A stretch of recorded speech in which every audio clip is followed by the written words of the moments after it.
Hello सांग माने स्वागत करछि कॉन्स्टिट्यूशनल लॉ सीरीज रो आ गोटे नुआ वीडियो को। पूर्व वीडियो रे हम माने देखिथिले कि कॉन्स्टिट्यूशनल लॉ हमको कोन कोन देखाए, आमे सेतिरे कोन कोन पढो। से वीडियो रे मु कहिथिली कि कॉन्स्टिट्यूशनल लॉ हमको देखाए हम स्टेट रो जो ऑर्गन माने रहिले तांकर establishment powers functions relationship with other organs ए सब।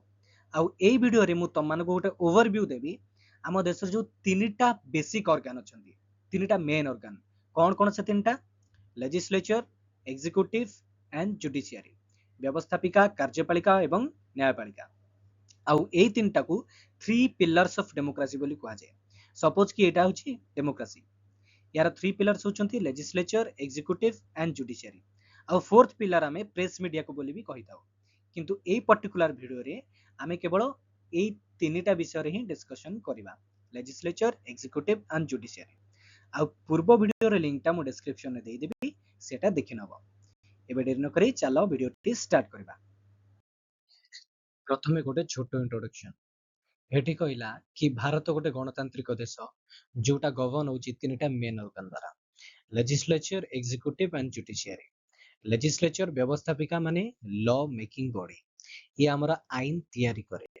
एग्जीक्यूटिव लॉ एनफोर्सिंग बॉडी, कार्यपालिका जे आईन को लागू करे। एवं judiciary law interpreting body. Judiciary कौन करे ना लॉ को इंटरप्रेट करे।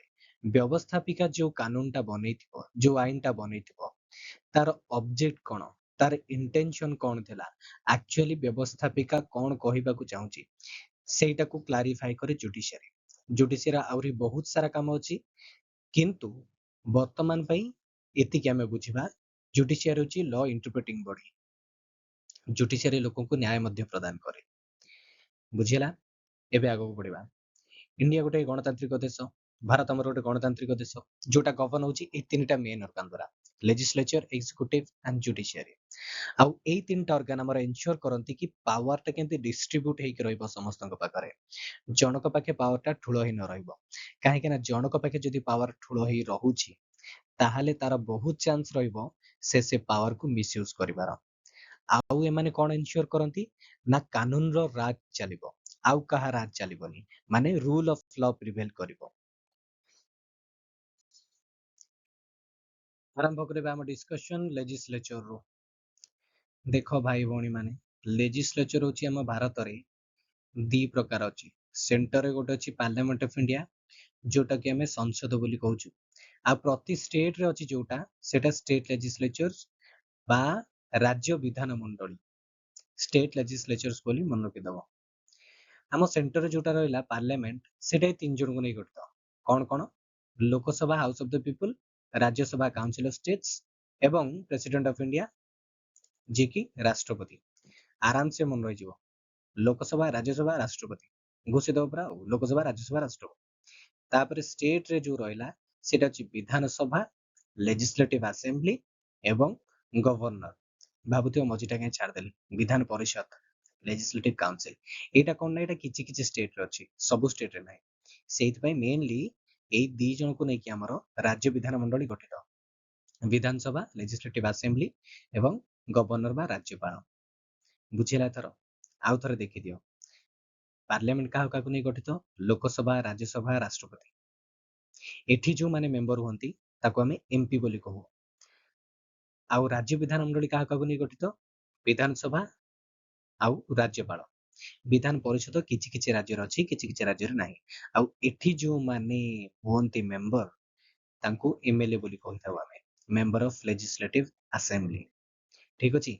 एबे आगो को बढ़िबा, एमानकर रेस्पोंसिबिलिटीज देखिबा। रेस्पोंसिबिलिटीज होची मेक्स अमेंड्स एंड रिपील्स लॉज। एई जो संसद रहिला बा राज्य विधान मंडली रहिला, एमानकर कार्य होची, दायित्व होची एमाने आईन तैयारी करिवे, आउ आईन को संशोधन करिवे एवं आईन को रद्द मध्य करि परिवे। तापर आउ कोन? Controls public finances and budgets. एथरे किछि बुझिया नाही। पब्लिक फाइनेंस आउ बजेट को मध्य माने कंट्रोल करंती। तापर represents the voice of the citizens. आम मानकर वॉइस होचुंती ए माने, काहे के ना आमे यांको वोट देई निर्वाचित करूछे। ए माने जहा फल रे संसद ଏବଂ ରାଜ୍ୟ ବିଧାନ ମଣ୍ଡଳୀ ଯାଇ ଆମ ଭଏସ କୁ ସେଠି ରେଜ କରୁଛନ୍ତି କଣ ଆକ୍ଚୁଆଲି ଆମର ଅସୁବିଧା। ଗୋଟେ ଏକ୍ସାମ୍ପଲ ଦେଇଦେଲା passing of the goods and services tax GST act 2017। ବୁଝିଲା ତ, ମାନେ ଏଇଟା ଗୋଟେ ଆଇନ ବନିଲା 2017 ଜିଏସଟି ଆକ୍ଟ। ଏବେ ଆଗକୁ ବଢିବା, ବର୍ତ୍ତମାନ ପଢିବା ଆମେ ଏକ୍ଜିକ୍ୟୁଟିଭ ବା ଲ ଏନଫୋର୍ସିଂ ବଡି ବିଷୟରେ। ମାର୍କର କୁଆଡେ ହଜିଗଲାଣି। ହଁ, ଏକ୍ଜିକ୍ୟୁଟିଭ ବା ଲ ଏନଫୋର୍ସିଂ ବଡି, ଯୋଉଟାକୁ ଆମେ ଓଡିଆରେ କହୁଛେ କାର୍ଯ୍ୟପାଳିକା।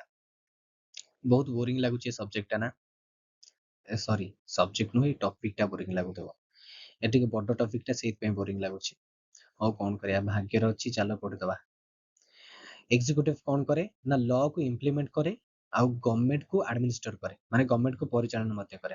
ଆଉ ୟା ଭିତରେ କୋଉମାନେ ଆସି ଯାଉଛନ୍ତି ଆମର, ପ୍ରେସିଡେଣ୍ଟ ଆସିଲେ, ଯିଏକି କନଷ୍ଟିଟ୍ୟୁସନାଲ ହେଡ। ଏଇଟା ମନେ ରଖିବ, ପ୍ରେସିଡେଣ୍ଟ ହଉଛନ୍ତି ବା ରାଷ୍ଟ୍ରପତି ହଉଛନ୍ତି କନଷ୍ଟିଟ୍ୟୁସନାଲ ହେଡ ଆମର, ଏକ୍ଜିକ୍ୟୁଟିଭ ହେଡ ସେ।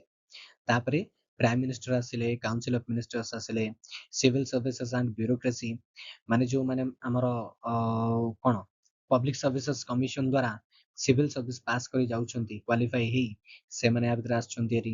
ଆଇଏଏସ୍ ହୁଅନ୍ତୁ ବା ଆଇପିଏସ୍ ହୁଅନ୍ତୁ ବା ଷ୍ଟେଟରେ ଯୋଉମାନେ ଅଛନ୍ତି ଓଏଏସ୍ ଆମର ଯେମିତି ଓଡିଶାରେ, ସେମାନେ ସବୁ ୟା ଭିତରେ ପଳେଇ ଆସୁଛନ୍ତି ଏକ୍ଜିକ୍ୟୁଟିଭ ଭିତରେ। ମୋଟାମୋଟି ଭାବରେ କହିବାକୁ ଗଲେ ଗଭର୍ଣ୍ଣମେଣ୍ଟ ଆଉ ବ୍ୟୁରୋକ୍ରାସି ଏଇମାନେ ହଉଛନ୍ତି ଏକ୍ଜିକ୍ୟୁଟିଭ ବଡି।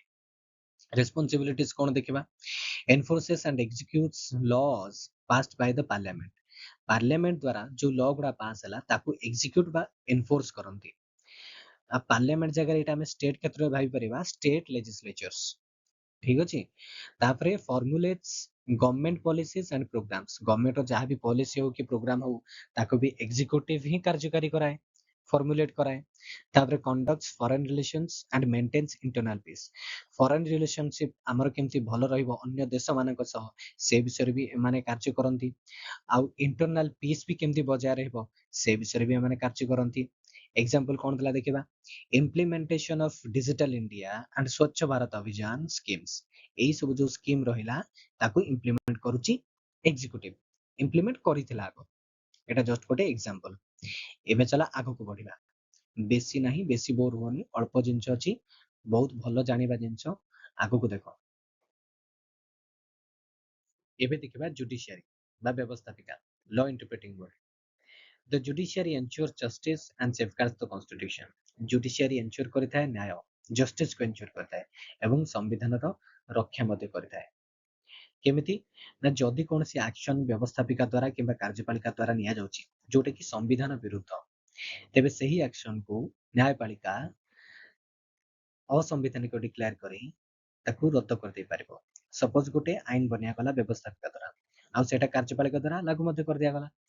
ତାପରେ ଲୋକମାନେ କ୍ଲେମ କଲେ କି ସେହି ଆଇନଟି ଲୋକମାନଙ୍କର କୌଣସି ଏକ ସମ୍ବିଧାନ ଅଧିକାର ବିରୁଦ୍ଧରେ ଯାଉଛି, ତେବେ ସେହି ସମୟରେ ଜୁଡିସିଆରୀ ଆମର ସେହି ଆଇନକୁ ଅନକନଷ୍ଟିଟ୍ୟୁସନାଲ ବା ଅସମ୍ବିଧାନିକ ଡିକ୍ଲେୟାର କରି ସେହି ଆଇନକୁ ରଦ୍ଦ କରିଦେଇ ପାରିବ। ଷ୍ଟ୍ରକ୍ଚର ଦେଖିବା କିଏ କିଏ ଆସୁଛନ୍ତି, ସୁପ୍ରିମ କୋର୍ଟ, ଯୋଉଟାକୁ ଆମେ ଆପେକ୍ସ କୋର୍ଟ ବୋଲି କହିଥାଉ। ଆପେକ୍ସ କୋର୍ଟ ମାନେ ହାଇଏଷ୍ଟ କୋର୍ଟ ଇନ ଏ କଣ୍ଟ୍ରିଜ ଜୁଡିସିଆଲ ସିଷ୍ଟମ। ଠିକ ଅଛି, ଆମ ଜୁଡିସିଆଲ ସିଷ୍ଟମରେ ହାଇଏଷ୍ଟ କୋର୍ଟ କିଏ, ସୁପ୍ରିମ କୋର୍ଟ। ତାପରେ ପ୍ରତି ଷ୍ଟେଟରେ ରହିଲେ ହାଇ କୋର୍ଟସ, ତାପରେ ଅଲଗା ରହିଲେ ଡିଷ୍ଟ୍ରିକ୍ଟ ଆଣ୍ଡ ସବଅର୍ଡିନେଟ କୋର୍ଟସ। ଏବେ ଦେଖିବା responsibilities, interpret laws made by the legislature and administer justice. ଆମେ ଯାହା ଆଗରୁ ପଢିଥିଲେ କି ଆଇନକୁ ଇଣ୍ଟରପ୍ରେଟ କରେ ଏବଂ ଲୋକଙ୍କୁ ନ୍ୟାୟ ମଧ୍ୟ ପ୍ରଦାନ କରେ, ପ୍ରୋଟେକ୍ଟ ଫଣ୍ଡାମେଣ୍ଟାଲ ରାଇଟ୍ସ, ମୌଳିକ ଅଧିକାରକୁ ମଧ୍ୟ ରକ୍ଷା କରିଥାଏ ଲୋକମାନଙ୍କର। ତାପରେ resolves disputes between citizens, states and the union, ଲୋକମାନଙ୍କ ମଧ୍ୟରେ କିଛି ଡିସ୍ପ୍ୟୁଟ ଆରାଇଜ ହେଲେ ତାକୁ ମଧ୍ୟ ନ୍ୟାୟପାଳିକା ଆମର ରିଜଲ୍ଭ କରିଥାଏ। କିନ୍ତୁ ଷ୍ଟେଟ ମଧ୍ୟରେ ଆଉ ଷ୍ଟେଟ ଏବଂ ୟୁନିୟନ ମଧ୍ୟରେ ଯଦି କିଛି ଡିସ୍ପ୍ୟୁଟ ଆରାଇଜ ହେଲା ତାକୁ କେବଳ ସୁପ୍ରିମ କୋର୍ଟ ହିଁ ରିଜଲ୍ଭ କରିଥାଏ, ଆଉ କାହା ପାଖରେ ଅଧିକାର ନାହିଁ। ତାପରେ ରିଭ୍ୟୁଜ କନଷ୍ଟିଟ୍ୟୁସନାଲିଟି ଅଫ ଲସ୍, ଆମେ ଯୋଉଟା ପଢିଲେ ଜୁଡିସିଆଲ ରିଭ୍ୟୁର ପାୱାର, ଗୋଟେ ଆଇନର କନଷ୍ଟିଟ୍ୟୁସନାଲିଟିକୁ ମଧ୍ୟ ଦେଖିବାର ଅଧିକାର ରହିଛି ନ୍ୟାୟପାଳିକା ପାଖରେ। ତାପରେ ଏକ୍ସାମ୍ପଲ ଦେଖିବା, supreme court judgments in Keshavananda Bharati case and right to privacy case.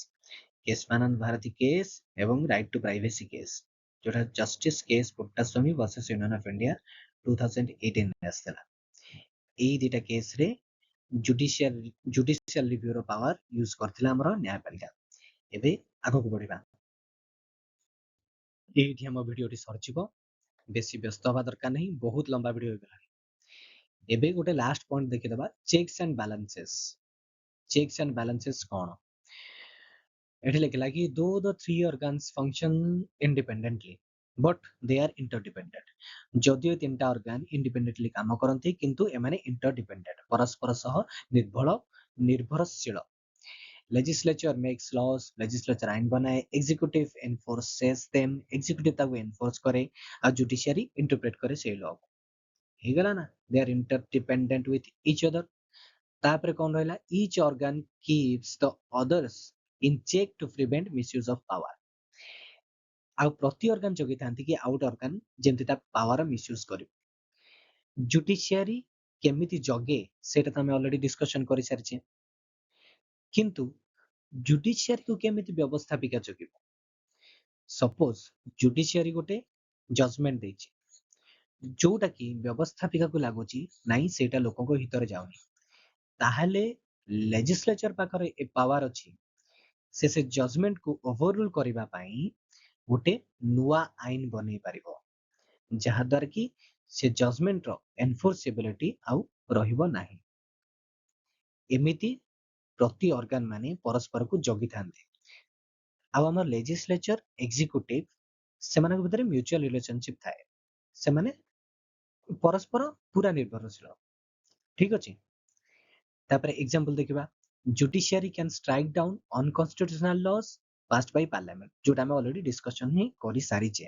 Parliament ବା ଷ୍ଟେଟ ଲେଜିସ୍ଲେଚର ଦ୍ୱାରା ପାସ୍ ହେଇଥିବା କୌଣସି ଆଇନକୁ ଜୁଡିସିଆରୀ ଷ୍ଟ୍ରାଇକ୍ ଡାଉନ୍ କରି ଅନକନଷ୍ଟିଟ୍ୟୁସନାଲ ଡିକ୍ଲେୟାର କରିଦେଇ ପାରିବ, ଯାହାଦ୍ୱାରା କି ସେଇ ଆଇନଟି ରଦ୍ଦ ହେଇଯିବ। ଏବେ ଆମର ଭିଡିଓଟି ସମାପ୍ତ ହେଲା, ଆରାମସେ ଯାଇ ଖାଇ ପିଇ ଶୋଇପଡ। ଆଉ ଭିଡିଓଟି ଯଦି ଭଲ ଲାଗିଛି ଲାଇକ୍ କରିଦିଅ, ସାଙ୍ଗମାନଙ୍କ ସହ ସେୟାର କରିଦିଅ, ଆହୁରି ବହୁତ ବହୁତ ଭଲ ଭିଡିଓ ମଧ୍ୟ ଆସିବ। ଆଉ ଆମ ଚ୍ୟାନେଲକୁ ସବସ୍କ୍ରାଇବ ମଧ୍ୟ କରିଦିଅ। ରହୁଛି, ଏବେ ଦେଖାହବା ଆଉ ଗୋଟେ, ଏବେ ନୁହେଁ କେବେ ଦେଖାହବା ଆଉ ଗୋଟେ ନୂଆ ଭିଡିଓରେ।